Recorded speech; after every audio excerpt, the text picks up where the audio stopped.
ಕರ್ನಾಟಕಕ್ಕೆ ಬಂದಾಗ ಭದ್ರತೆಯನ್ನು ನೀಡಲಾದಂತ ಕಾಂಗ್ರೆಸ್ ಸರ್ಕಾರ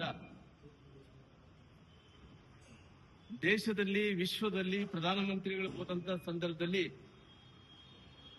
ವಿಶೇಷವಾದಂತಹ ಭದ್ರತೆಯನ್ನು ವಿಶ್ವದಲ್ಲಿದ್ದಂತ ಎಲ್ಲ ದೇಶಗಳು ಪ್ರಧಾನಮಂತ್ರಿಗಳಿಗೆ ಭದ್ರತೆಯನ್ನು ಕೊಡ್ತಾರೆ.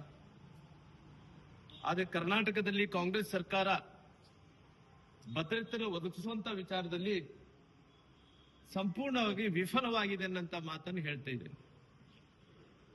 ಯಾಕಂದ್ರೆ ಇವತ್ತು ಈ ರಾಜ್ಯದ ಮುಖ್ಯಮಂತ್ರಿಗಳಂತ ಸನ್ಮಾನ್ಯ ಸಿದ್ದರಾಮಯ್ಯನವರು, ಈ ರಾಜ್ಯದ ಗೃಹ ಮಂತ್ರಿಗಳಂತ ಪರಮೇಶ್ವರ್ ಅವರು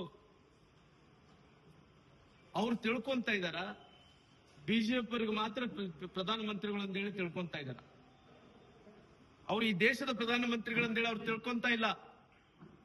ಉತ್ತರ ಕರ್ನಾಟಕ ನ್ಯೂಸ್, ಇದು ಕನ್ನಡದ ಉಸಿರು.